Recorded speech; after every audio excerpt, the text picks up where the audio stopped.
Hello everyone, welcome back to my channel self learning. आज हम बात करेंगे एजेंसीज के बारे में। तो बहुत ही इंपॉर्टेंट विषय है, क्योंकि अगर आप यूजीसी नेट की तैयारी कर रहे हैं तो आपको एजेंसीज के बारे में पढ़ना है और इसके बारे में सारी जानकारी लेना है, क्योंकि इससे संबंधित क्वेश्चंस आते हैं।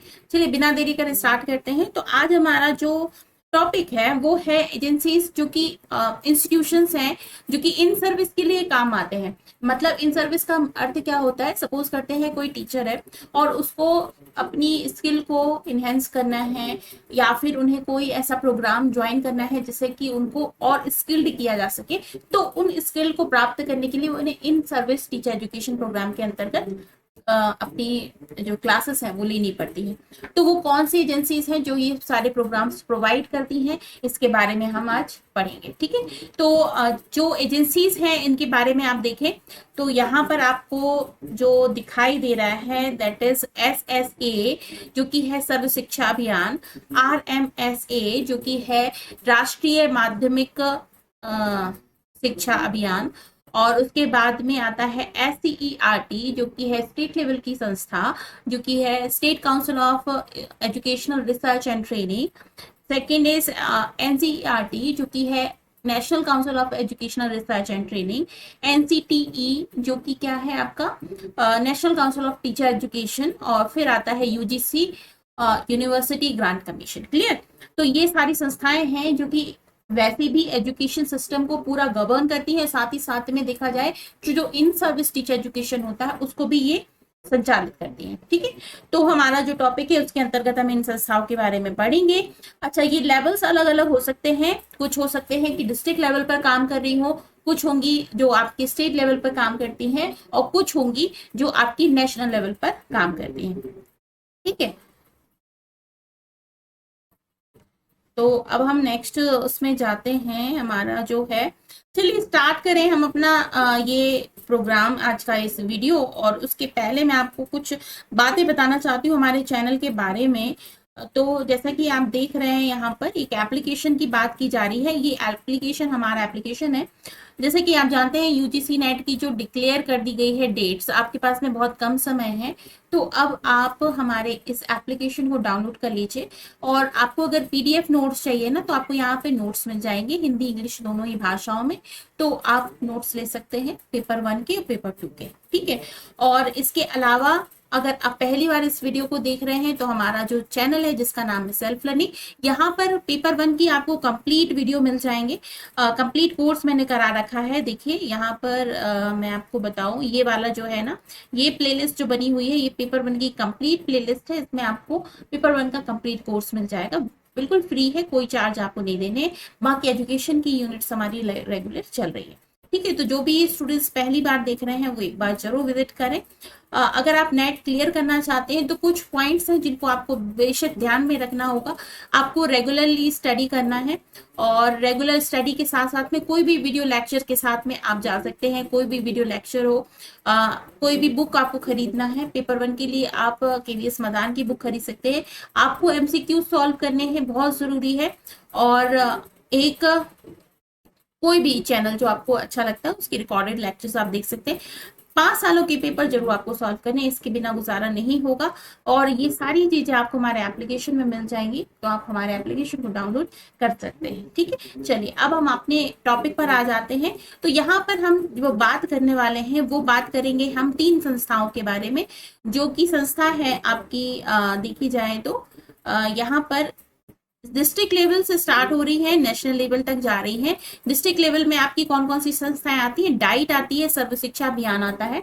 डाइट जो संस्था है वो जो भी आपकी प्राइमरी लेवल पर टीचर एजुकेशन प्रोग्राम होते हैं, जैसे कि डीलेट कहा जाता है, BTC कहा जाता है, वो डाइट ही ऑर्गेनाइज करती है। इसके साथ में जो टीचर्स एजुकेशन के programme in service pre service के लिए होते हैं वो भी डाइट करती है। सर्व शिक्षा अभियान, जो कि सभी को शिक्षा प्राप्त होना चाहिए इस तरीके का अभियान जो है, इसको भी स्टेट लेवल पर ही काम किया जाता है। इस पे SCERT जो है वो सॉरी ये जिला स्तर पर है, और SCERT और राष्ट्रीय माध्यमिक शिक्षा आयोग जो है या अभियान जो है ये स्टेट लेवल पर काम करते हैं। और ये जो संस्थाएं हैं NCERT, CIET, रीजनल इंस्टीट्यूट और national council of teacher education NCTE और UGC, ये हमारी स्टेट लेवल की संस्था है। ठीक है, तो इनको आपको ध्यान में रखना है। अब हम एक एक करके इन सारी चीजों के बारे में बहुत डिटेल में अध्ययन करेंगे। चलिए फर्स्ट हम देख लेते हैं डाइट के बारे में। तो डाइट क्या है, डाइट के बारे में समझते हैं। तो डाइट का जो फुल फॉर्म है वो है district institute of for education training, इसी को डाइट कहा जाता है। ठीक है, डिस्ट्रिक्ट से मतलब क्या हो जाएगा, जिला स्तरीय। तो जिला स्तरीय संस्थान है ये एजुकेशन ट्रेनिंग के लिए। ट्रेनिंग से संबंधित ही बात आ रही है। जब ट्रेनिंग वर्ड का इस्तेमाल करते हैं तो इसका मतलब होता है जो एजुकेशन की ट्रेनिंग दे। तो देखो BTC एक प्रोग्राम होता है जिसको DLED भी कहा जाता है। ठीक है, DLED है ना, DLED भी कहा जाता है, जो कि फर्स्ट से लेकर 5th तक के लिए जो क्लासेस होती हैं उनके टीचर्स को ट्रेन करने के लिए, प्राइमरी स्तर की ट्रेनिंग के लिए आवश्यक होता है। ठीक है, तो डिस्ट्रिक्ट लेवल एजुकेशन को संचालित करने के लिए जिस संस्था का नाम लिया जाता है उसे कहा जाता है डाइट।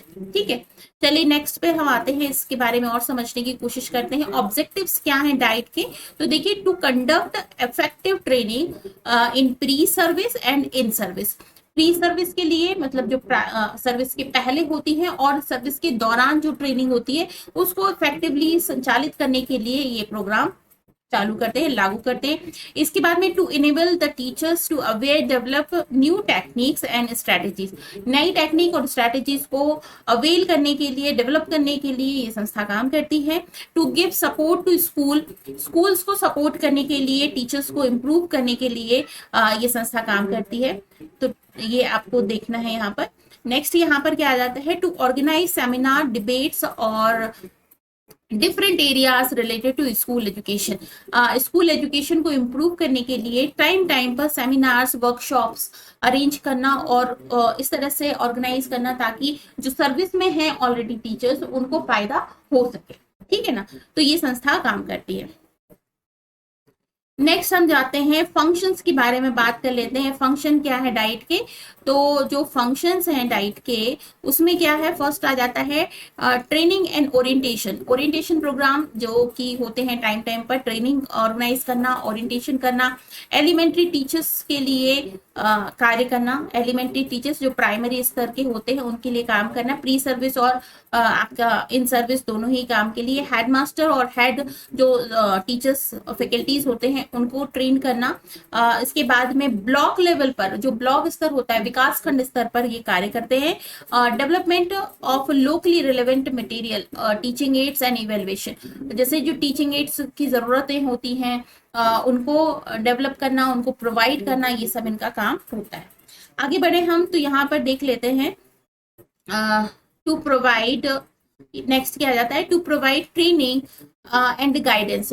टाइम पर जो है जो ट्रेनिंग प्रोवाइड करना, उसके साथ साथ में गाइडेंस प्रोवाइड करना कि किस तरीके से टीचर्स को ट्रेनिंग किया जाए। मान लेते हैं कोई टीचर है जो ऑलरेडी वर्किंग है ना, ऑलरेडी वर्किंग है और उनको आपको ट्रेन करना है, तो क्या होगा कि एक तरीके का प्रोग्राम आपको डिजाइन करना पड़ेगा जिसमें जाकर उन टीचर्स को आपको पढ़ाना पड़ेगा। तो स्कूल के बाद या फिर छुट्टियों के टाइम पर ये ट्रेनिंग प्रोग्राम्स लगाए जाते हैं। ठीक है, willingness to go to school, मतलब स्टूडेंट्स को और टीचर्स को इस तरीके से प्रमोट करना कि स्टूडेंट्स को ज्यादा से ज्यादा क्लासेस में लाने के लिए वो प्रमोट कर पाए, बता पाए। फिर इसके बाद में रिसर्च एंड एक्सपेरिमेंट्स, जो टाइम पर रिसर्चेस होती हैं, एक्सपेरिमेंटेशंस होते हैं, इनको आपको ये ऑर्गेनाइज काम करने का काम करते हैं, ताकि एक्सपेरिमेंट का मतलब क्या होगा, रिसर्च का मतलब क्या होगा कि कैसे आप बेहतरीन शिक्षा बच्चों को प्रोवाइड कर सकते हो, क्या नई चीजें सीखनी है, क्या नवाचार सीखना है। जैसे कि मैं आपको बताऊं, जो एक परंपरागत तरीका है कि स्कूल में आप टीचिंग जो करेंगे उसमें क्या होगा, एक बोर्ड लगा होगा, टीचर खड़ा होगा, इसके साथ में पढ़ा रहा होगा। तो इस तरीके से इसके अलावा इसके जगह पर आप स्मार्ट बोर्ड का इस्तेमाल करना सीखें। तो स्मार्ट बोर्ड की ट्रेनिंग जो देगी वो डाइट संस्था देगी यहाँ पर। ठीक है, to provide the guidance evaluation techniques, जो मूल्यांकन प्रणाली है, जैसे कि आपने देखा होगा पहले सिर्फ होता था कि एनुअल पैटर्न में ही एग्जामिनेशन होता था, अब उसके बाद CCS भी स्टार्ट हो गया, आपके प्रैक्टिकल्स भी स्टार्ट हो गए है ना, और प्रैक्टिकल जो हो गए स्टार्ट, इसके बाद में ये भी हो गया कि जो आपकी इवेल्युएशन सिस्टम है, इसमें बहुत सारी नई चीजें आ गई हैं। पहले हमारे पास में अटेंडेंस के मार्क्स नहीं जोड़े जाते थे, असाइनमेंट्स के मार्क्स नहीं जोड़े जाते थे, लेकिन अब वो सारे मार्क्स भी जोड़े जाते हैं एनुअल एग्जामिनेशन के बाद में। ठीक है, आपके एफएस भी होते हैं, जो आप कहते हैं कि फॉर्मेटिव असेसमेंट होता है, फिर समेटिव असेसमेंट होता है। इन सारी ही चीजों की जानकारी देना, इन सारी चीजों के बारे में टीचर्स को अवेयर करना, ये सारे काम डाइट के होते हैं। ठीक है, आगे बढ़ते हैं हम। अब दूसरा हमारा जो डिस्ट्रिक्ट लेवल का एक और संस्था है जिसके बारे में हमारा जानना आवश्यक है, वो है SSA। ठीक है, SSA में एस से संबंधित है क्या, सर्व शिक्षा, दूसरे एस से शिक्षा, और तीसरे ए से होता है अभियान, सर्व शिक्षा अभियान। ठीक है, अब इसके बारे में थोड़ा जानकारी ले लेते हैं। जैसे कि आप जानते हैं हमारे एजुकेशन, हमारे संविधान में ये कहा गया है 0 से लेकर 14 साल तक का जो बच्चा होगा ना, उससे free of cost education provide की जाएगी। ठीक है, और ये जो स्टार्ट हुआ था, ये कब से स्टार्ट हुआ था, यूनिवर्सलाइजेशन ऑफ एलिमेंट्री एजुकेशन के समय में, अचीवमेंट जो हुआ था ना, यूईई जिसको कहा जाता है, उसमें इस चीज को लागू किया गया था। और संविधान में 86 अमेंडमेंट के दौरान इस चीज को डाला गया था कि आपका जो 14 साल तक का बच्चा होगा, 14 साल तक के बच्चे को जो एजुकेशन प्रोवाइड होगा, वो उसको कंपल्सरी एजुकेशन होगा और उसका फंडामेंटल राइट है, जो उससे कोई छीन नहीं सकता है, उसे शिक्षित करने का अधिकार है, और जो निशुल्क होगा, फ्री ऑफ कॉस्ट, है ना। तो ये एसएसए के अंतर्गत इसको स्टार्ट किया गया, सर्व शिक्षा अभियान के अंतर्गत। ठीक है, और यहाँ पर क्या हुआ था, स्टेट गवर्नमेंट के साथ में जुड़कर ये संस्थाएं काम करती हैं, जिसमें कि 192 मिलियन चिल्ड्रंस को अभी तक ये सुविधा दी जा चुकी है। तो ये एजेंसी के बारे में आपको पता चल गया। अब हम आते हैं किसके बारे में, SCERT के बारे में। SCERT जो है वो क्या है, एक तरह से जैसे NCERT की हम बात करते हैं, NCERT बिल्कुल उसी का ही कहना चाहिए कि एक छोटा रूप है, जो कि नेशनल हो जाता है जब N की बात करते हैं, राष्ट्रीय स्तर पर, है ना। और जब हम राज्य स्तर की बात करते हैं तो वो आ जाता है SCERT के अंतर्गत, जो केवल एक राज्य की बात करता है। अब यहाँ पर स्टेट SCERT के काम वही सारे रहते हैं जो NCERT के रहते हैं।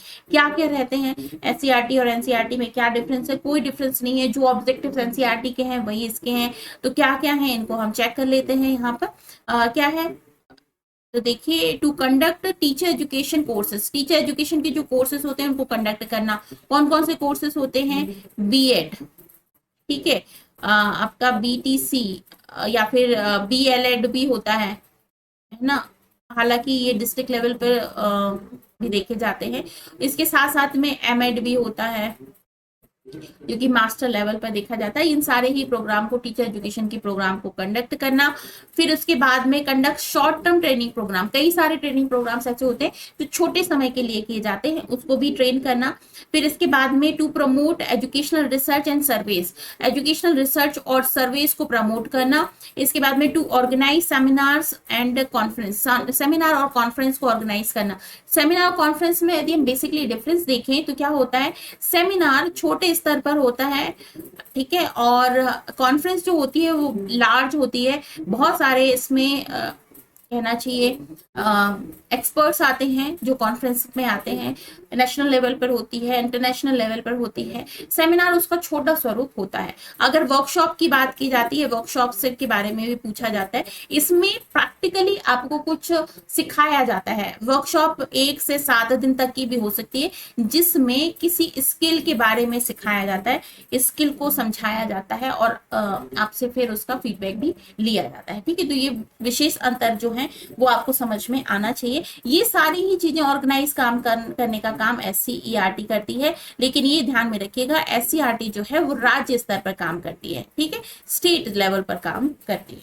ठीक है, अब फंक्शंस की बात कर ली जाए तो फंक्शंस में हमने यहाँ पर देखा क्या है, to assist the government state formulating academic policies. जब जो पॉलिसीज गवर्नमेंट बनाती है उसको असिस्ट करना, उसकी प्लानिंग करना और किस तरीके से स्कूल लेवल पर इसको इम्प्रूव किया जा सकता है, इसके बारे में काम करना। ठीक है, नेक्स्ट आ जाता है to design pre service and in service. Pre service और इन सर्विस जो कोर्सेज होते हैं उसको डिजाइन करना और उसके साथ में उसको प्रमोट करना।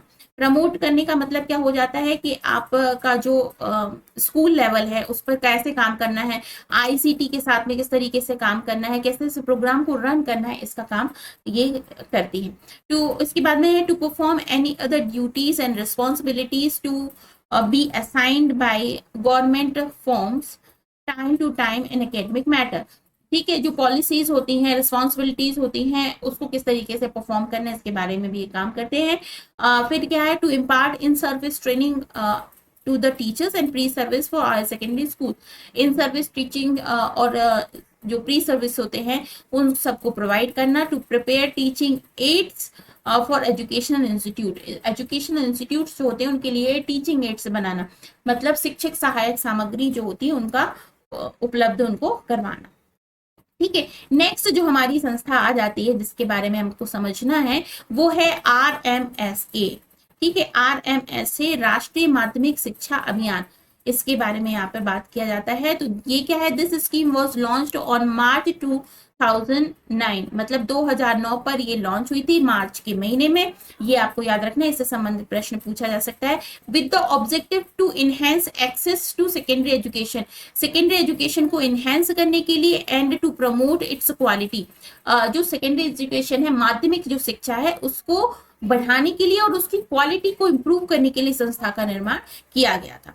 ठीक है, अब implementation of this scheme started in 2009-10, 2009-10 का जो कार्यकाल था इसमें इसकी इम्प्लीमेंटेशन के बारे में बात की गई थी। और इसमें इसके तहत इनका जो रेट था वो क्या था, 75% को लेकर आना, अचीव करना, जो कि उस वक्त था 52.26%। मतलब 52.26% से ये 75% तक लेकर आए थे। और उसके बाद में this scheme by providing secondary school within the बहुत सारे रीजनेबल डिस्टेंसेस जो होते हैं, मतलब मान लेते हैं आप किसी स्कूल, किसी गांव में रहते हैं, किसी विलेज में रहते हैं और उस विलेज के अंदर ही आपको स्कूल मिल जाए, एक संस्था मिल जाए जिसमें आप माध्यमिक स्तर की पढ़ाई बच्चों को करा सकते हैं। ये इनका लक्ष्य था कि डिस्टेंस ना जाना पड़े। जैसे बात पहले कही जाती थी ना कि एक गाँव का बच्चा मतलब बहुत सारा डिस्टेंस क्लियर कवर करके किसी दूसरे गाँव में जाकर पढ़ाई करता है। तो इनका लक्ष्य था कि हर एक गांव में उनकी कम से कम डिस्टेंस के अंदर माध्यमिक जो शिक्षा है उसको प्रोवाइड किया जा सके। ठीक है, तो ये माध्यमिक शिक्षा आयोग था। अब आपको यहाँ पर जो ध्यान रखना है, ये डेट याद रखनी है क्योंकि डेट से संबंधित प्रश्न आता है कि कब इसको लागू किया गया था। नेक्स्ट यहाँ पर हम बात करेंगे इसके ऑब्जेक्टिव्स के बारे में। तो यहाँ पर ऑब्जेक्टिव्स क्या है, मतलब उद्देश्य, किन उद्देश्यों को लेकर ये काम करती है। तो क्वालिटी एजुकेशन को प्रमोट करना सबसे बड़ी बात है कि जो एजुकेशन की क्वालिटी है ना उसको इम्प्रूव करना। जैसे बात कही जाती है ना कि जो सरकारी जो स्कूल्स होते हैं उसमें एजुकेशन की क्वालिटी अच्छी नहीं है, या फिर जो प्राइवेट स्कूल्स भी होते हैं वो क्या है कि स्कूल का जो मानदंड होता है उसको फॉलो नहीं करते हैं। तो इन सारी चीजों को आगे बढ़ाना ये काम होता है। इसके बाद में इस चीज पर काम करना और इसकी क्वालिटी को इम्प्रूव करना इसका काम होता है। यहाँ पर क्या है, to confirm the prescribed norms, removing gender, socio-economic disabilities, barriers, providing universal access to secondary level of education by 2017। 2017 तक का लक्ष्य रखा गया था कि ये बहुत अच्छा कार्य करके दे। ठीक है, by the end of 12th 5-year plan, मतलब 12वीं जो पंचवर्षीय योजना है उसके खत्म होने तक, to achieving universal retention by 2020, मतलब इनके जो लक्ष्य थे उनका था कि 2020 तक आप पूरी जो पंचवर्षीय योजना होगी 10-12वीं, उसमें आप ये लक्ष्य प्राप्त करें। ठीक है, अब important physical facility providing under the scheme, कौन कौन सी स्कीम जो प्रॉपर फैसिलिटीज हैं वो प्रोवाइड की जाती हैं। एडिशनल क्लासरूम, ठीक है, आपको अगर क्लासरूम की कमी आ रही है तो एडिशनल क्लासरूम प्रोवाइड किए जाएंगे। लेबोरेटरीज बहुत जरूरी होती है स्कूलों में, लेबोरेटरीज प्रोवाइड करना, उसके अंदर जो इक्विपमेंट्स होते हैं, केमिकल्स होते हैं, इनको प्रोवाइड करना। लाइब्रेरीज प्रोवाइड करना, बनवाना। आर्ट्स एंड क्राफ्ट रूम भी बनवाना, टॉयलेट बनवाना स्टूडेंट्स के लिए। ड्रिंकिंग वाटर को प्रोवाइड करना। इसके बाद में जो अगर स्टूडेंट्स ऐसे हैं जो काफी दूर रहते हैं उनके लिए रेसिडेंशियल हॉस्टल्स प्रोवाइड करना। टीचर्स के लिए भी, जैसे मान लेते हैं नवोदय विद्यालय है, तो आपने देखा होगा कि वो रिमोट एरियाज में होते हैं, तो स्टूडेंट्स के साथ साथ में टीचर्स भी वहां पर रहते हैं, तो उनके लिए उनके एकोमोडेशन की व्यवस्था करना ताकि वो वहां पर अच्छे से रहकर अपना कार्य कर पाए। फिर इसके बाद में नेक्स्ट क्या आता है, नेक्स्ट है हमारा कि फिर अपॉइंटमेंट ऑफ एडिशनल टीचर्स। ठीक है, एडिशनल टीचर्स को प्रोवाइड करना। रेशियो होगा जो रिड्यूस पीआरटी टू 30:1। फिर आ जाता है focus on science, maths and English education. इन सब पर फोकस करना ताकि एजुकेशन की जो क्वालिटी है उसके साथ साथ में वैरायटी भी मिल पाए। ठीक है, इन सर्विस जो ट्रेनिंग सिस्टम्स होते हैं, ट्रेनिंग प्रोग्राम्स होते हैं, उसको ऑर्गेनाइज करना। जैसे कि जो टीचर्स ऑलरेडी हैं उनको भी स्किल्ड करने के लिए प्रोग्राम्स बनाना। साइंस लेबोरेटरीज का निर्माण करना। आईसीटी इनेबल एजुकेशन करना, मतलब इंफॉर्मेशन कम्युनिकेशन टेक्नोलॉजी को इम्प्रूव करना स्कूल्स में। करिकुलम रिफॉर्म करना, करिकुलम को टाइम टाइम पर रिफॉर्म करना। और उसके साथ साथ में teaching learning reform, teaching learning की व्यवस्था जो है उसे भी आगे बढ़ाना। क्लियर। नेक्स्ट आ जाता है इसके बाद में important equity intervention provide in the scheme. अब क्या क्या स्कीम प्रोवाइड करती है, special focus on micro planning, जो कि माइक्रो टीचिंग होती है उसको आपको प्रोवाइड करना है।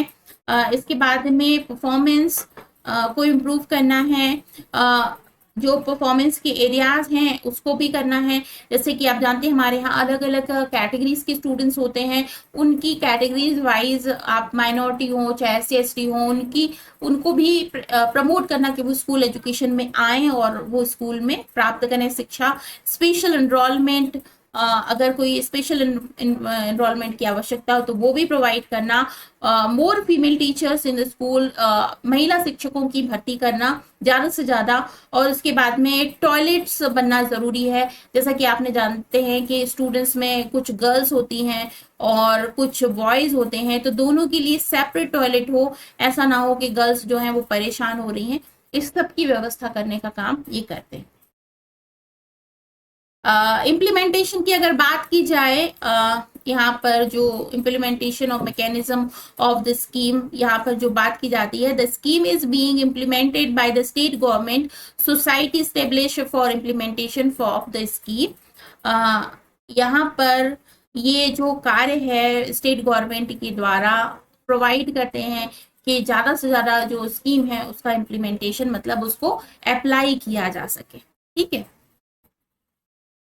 अब यही जो संस्था हमने अभी बात करी थी, ये हमने करी थी SCERT की बात, यही जो संस्था है अब ये NCERT की अगर हम बात करें तो ये राष्ट्रीय स्तर पर होती है। ठीक है, राष्ट्रीय स्तर पर मतलब आपके देश स्तर पर। और देश स्तर पर जब काम किया जाता है तो पूरा देश हमारा जो है ये इसके अंतर्गत आ जाता है ना। तो पूरे देश को कश्मीर से लेकर कन्याकुमारी तक और यहाँ गुजरात से लेकर आसाम तक ये सारी जोन में बांट दिया जाता है। जैसा कि आप जानते हैं north zone, south zone, east zone और वेस्ट जोन आता है। इसके दौरान आपकी जो पूरी शिक्षण व्यवस्था है उसको बांटा जाता है और वहां पर ये सारी फैसिलिटी जिनके बारे में अभी हमने बात करी वो प्रोवाइड कराई जाती है। ठीक है, इसका जो ओरिजिन है 1961 में हुआ था, तो वो आपको ध्यान में रखना है। और सिग्निफिकेंस देखा जाए तो वही सारे सिग्निफिकेंस है जो अभी हमने बात करी थी। करिकुलम का निर्माण जो है बहुत इंपॉर्टेंट, इसका सिग्निफिकेंस है। जो आप सिलेबस पढ़ते हैं उसका निर्माण करना और उसको सारे ही स्कूल्स में लागू करवाना इनका काम होता है। ठीक है, इसके बाद और भी हम देख लेते हैं। ऑब्जेक्टिव्स की बात कर ली जाए तो ऑब्जेक्टिव्स में क्या आता है, to launch, to launch, organise and strengthen research work. आपको आपका जो रिसर्च वर्क है उसको स्ट्रेंथ देना, ज्यादा से ज्यादा रिसर्च वर्क्स हों, प्रोग्राम्स ऐसे चलाए जाएं जो कि रिसर्च करते हों कि स्कूल एजुकेशन को जो है वो किस तरीके से आप आगे बढ़ा सकते हैं, ज्यादा से ज्यादा स्टूडेंट्स का एनरोलमेंट बढ़ा सकते हैं। ठीक है, इसके बाद में to ensure the success of the process, a good number of curriculum circular learning materials and brought out any by the NCERT. आपको इंश्योर करना है कि जो भी आपके द्वारा प्रोवाइड मटेरियल स्कूल तक पहुंच भी रहा है नहीं, और अगर पहुंच रहा है तो उसका इस्तेमाल भी हो रहा है नहीं। ठीक है, to arrange the pre service and in service higher level पर। आप जहां पे भी देखें तो जो प्री सर्विस की जरूरत हो तो प्री सर्विस या फिर इन सर्विस हो, इनको प्रोवाइड करने का काम भी एनसीईआरटी करती है। तो ये इंपॉर्टेंस हिस्सा है। वही काम जो भी हमने एससीईआरटी के देखे थे वही सब एनसीईआरटी बनाती है। आपने देखा होगा कि जो भी सेंट्रल स्कूल होते हैं, सीबीएसई बोर्ड के स्कूल्स होते हैं, जिसमें हम कहा जाता है सीबीएसई की बात की जाए, central board of secondary education, इसके लिए जो बुक्स का काम होता है वो एनसीईआरटी ही प्रोवाइड करती है। बुक्स बनाने का काम मेनली करती है। ठीक है, टेक्स्ट बुक बनाना, फिर इसके बाद में हायर एजुकेशन ट्रेनिंग प्रोग्राम को लॉन्च करना, एडमिनिस्ट्रेशन को चेक करना, लार्ज स्केल पर गाइडेंस प्रोवाइड करना, फिर इसके बाद में आपके इंस्टीट्यूट्स को कॉर्पोरेट करना, कॉर्पोरेशन देखना, चेक करना, इसके बाद में टीचिंग मेथड्स सही से लागू हो रही है नहीं हो रही है उनको लागू करना, मतलब स्कूल एजुकेशन में जो आवश्यकताएं होती है उनको सबका काम देखना एनसीईआरटी का काम होता है। ठीक है, इसके साथ साथ में जो आपके टीचर ट्रेनिंग प्रोग्राम्स होते हैं, जैसे कि हमारा बीएड है ना, बीटीसी है, अब इसके बाद में 4 ईयर के प्रोग्राम्स भी हैं, बीए बीएड, इसके साथ में ये सारी कामों को, ट्रेनिंग को, प्रोग्राम्स को चेक करने का काम भी करते हैं, इनके लिए करिकुलम बनाने का काम भी करती है। ठीक है ना, तो ये आप यहाँ पर देख सकते हैं।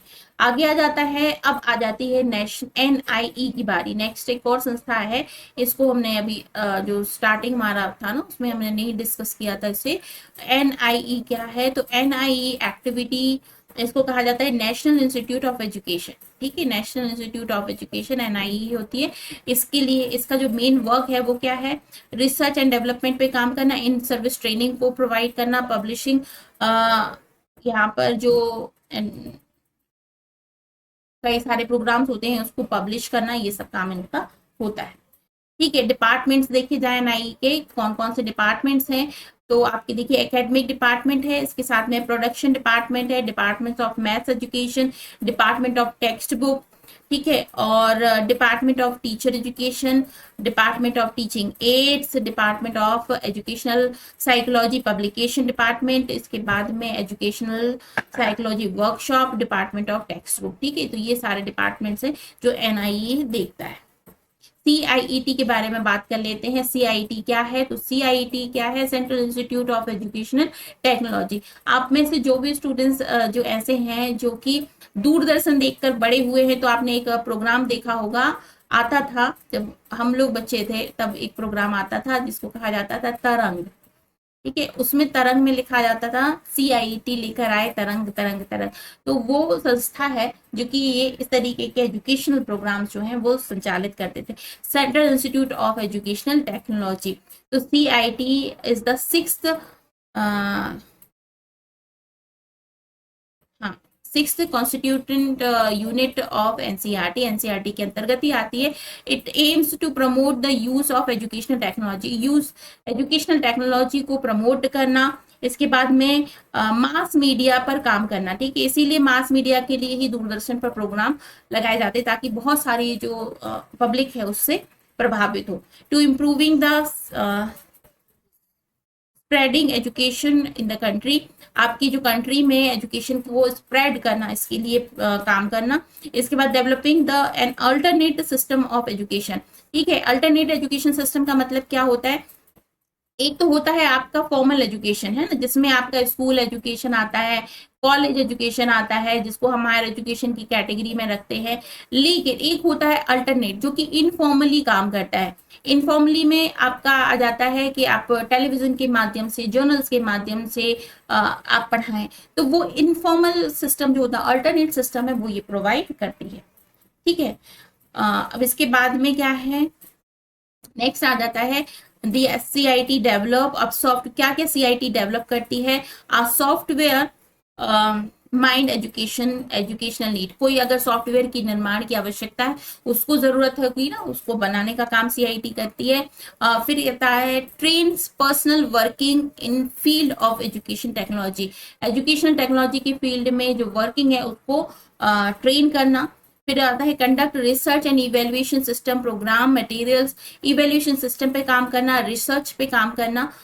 फिर आ जाता है to document information concerning educational media and technology.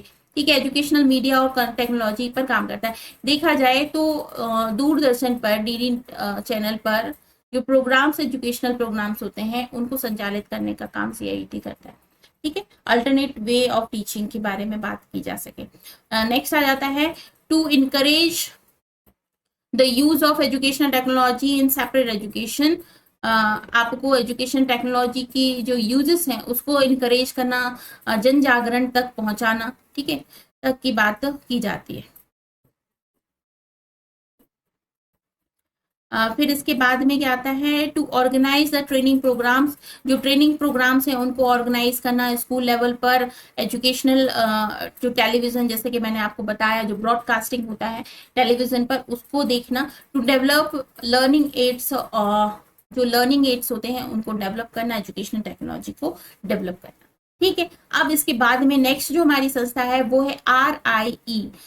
RIE ये क्या है भाई, ये बात की बात कर लेते हैं। देखिए, रीजनल इंस्टीट्यूट्स होते हैं बहुत सारे, जो कि हर एक, जैसे कि मैंने आपको बताया, भारत हमारा बहुत बड़ा देश है और यहाँ पर सारी ही भारत को 4 जोन में डिवाइड कर दिया गया है आपका, जिससे कि अलग अलग जोन में एजुकेशन को चलाया जाए सुचारू रूप से।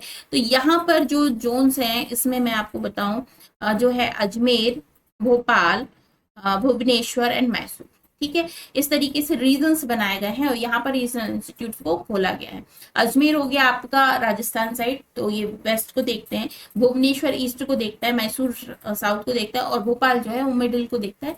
तो ये सारे रीजनल इंस्टीट्यूट्स हैं जो कि चेक करते हैं, प्रोग्राम्स बनाते हैं, स्कूल एजुकेशन पर वर्क करते हैं, कॉलेज एजुकेशन पर वर्क करते हैं। साथ ही साथ में जो ट्रेनिंग प्रोग्राम्स होते हैं, जैसे कि बीएड जो प्रोग्राम है वो रीजनल इंस्टीट्यूट में प्रोवाइड किया जाता है।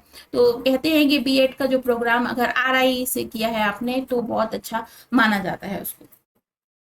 ठीक है, इसके बाद में दूसरी जो संस्था आती, बहुत ही महत्वपूर्ण संस्था है, जो कि है NCTE। NCTE, अब इसका फुल फॉर्म ही होता है national council for teacher education. ठीक है, टीचर एजुकेशन का जो काम है वो पूरा का पूरा दारोमदार अगर किसी पर है तो वो आता है NCTE पे।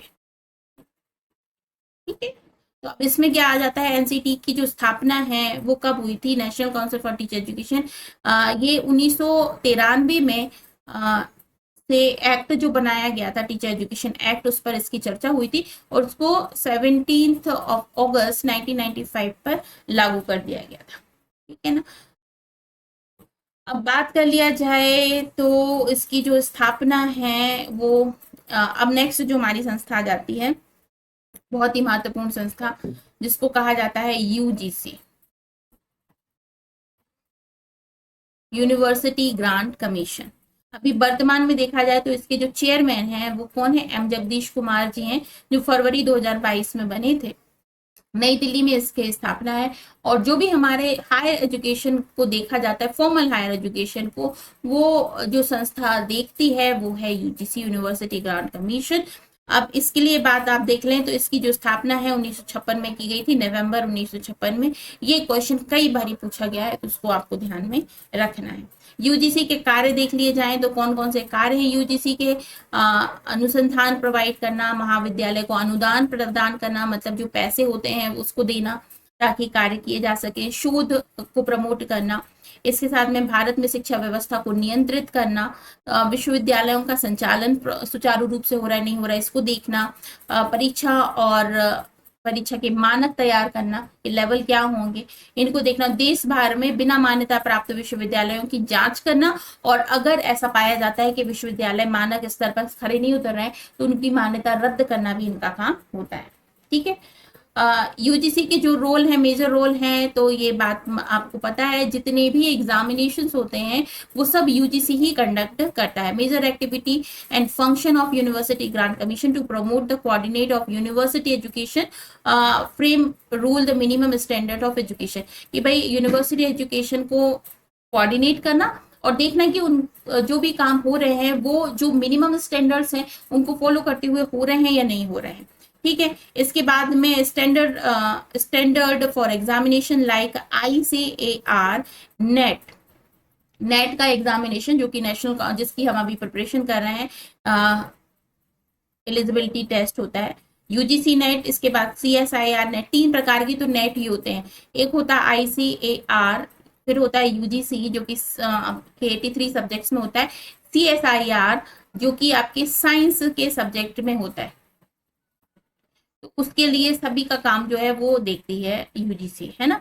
इसके बाद में maintain connection between the union and state government, जो स्टेट गवर्नमेंट के इंस्टीट्यूशंस हैं या फिर यूनियन लेवल के जो है उनके बीच में कोऑर्डिनेशन यानी ब्रिज का काम करना। इसके बाद में suggest mandatory procedure to central and state government make positive changes in university education, जो यूनिवर्सिटी लेवल पर चेंजेस की जरूरत है उसको ऑर्गेनाइज करना और साथ में सजेशन देना भी काम यूजीसी का ही होता है। ठीक है, तो ये था आज का हमारा सेशन। आई होप आपको क्लियरली समझ में आया होगा इन एजेंसीज के बारे में। बहुत इंपॉर्टेंट है ये एजेंसी। अगर आप नेट की तैयारी कर रहे हैं उसके लिए, अगर आप टेट की तैयारी कर रहे हैं उसके लिए, अगर आप बीएड या एमएड के स्टूडेंट हैं उसके लिए, सभी के लिए क्वेश्चंस इसमें से पूछे जाते हैं। तो बहुत ही इंपॉर्टेंट है, आपको क्लियरली फील कि आपको ये समझ में आएगा। नहीं अगर आया है तो आप मुझे कमेंट सेक्शन में क्वेश्चन पूछ सकते हैं बेझिझक। और अगर फिर भी आपका कोई क्वेरी आता है तो आप मुझे इस नंबर पे कांटेक्ट कर सकते हैं। हमारे टेलीग्राम चैनल पर आप जुड़ जाएं तो ये जो पढ़ाया मैंने नोट्स मैं उसमें सेंड कर दूंगी। और इसके अलावा पेपर 1 की प्रिपरेशन के लिए, नेट की प्रिपरेशन के लिए, यूपीएचएससी जैसे असिस्टेंट प्रोफेसर की जो एग्जामिनेशन होते हैं उनकी प्रिपरेशन के लिए, सेट एग्जामिनेशन और सीटेट जैसे एग्जामिनेशन की प्रिपरेशन करने के लिए आप हमारे साथ में रेगुलरली जुड़ सकते हैं। यहाँ पर मैं फ्री ऑफ कॉस्ट सारे सेशंस करवाती हूँ। ठीक है, और इसके साथ में हमारा जो एप्लीकेशन है वो एप्लीकेशन आप जरूर डाउनलोड कर लीजिए, क्योंकि एप्लीकेशन में वो सारी चीजें आपको मिल जाएंगी जो कि संभव नहीं होता है कि आपको यूट्यूब चैनल पर मिल जाए। जैसे कि टेस्ट सीरीज है, आप प्रिपरेशन करना चाहते हैं तो टेस्ट सीरीज बहुत जरूरत होती है कि आपके पास में प्रैक्टिस करने के लिए क्वेश्चन सेट मिल जाएं और साथ ही साथ में डिस्क्रिप्शन के साथ में मिल जाए। तो आप हमारे एप्लीकेशन को डाउनलोड करें, इससे हर एक सब्जेक्ट की आपको यहाँ पर टेस्ट सीरीज मिल जाएगी जो कि आपकी प्रिपरेशन के लिए बहुत जरूरी है। एप्लीकेशन कैसे आप डाउनलोड कर सकते हैं, आप प्ले स्टोर में सिंपली टाइप कीजिएगा सेल्फ लर्निंग तो मिल जाएगा। नहीं अगर मिल रहा है तो डिस्क्रिप्शन बॉक्स जैसे आप देखेंगे वहां पे टेलीग्राम इसका जो सेल्फ लर्निंग एप्लीकेशन का लिंक मिल जाएगा दोनों ही यूजर्स के लिए, चाहे आप एंड्रॉइड फोन यूजर्स हो या फिर आप यूजर्स हो इसके आईफोन के, दोनों ही कंडीशन में आपको हमारा ये एप्लीकेशन मिल जाएगा। तो आई होप कि आपको आज का सेशन अच्छा लगा हो तो प्लीज लाइक कीजिएगा, शेयर कीजिएगा और चैनल को जरूर सब्सक्राइब कर लीजिएगा। Wish you all the very best. आपको आने वाले एग्जाम में सक्सेस मिले, इसके लिए आप मेरी तरफ से शुभकामनाएं। कल फिर मिलती हूँ, तब तक के लिए बाय बाय।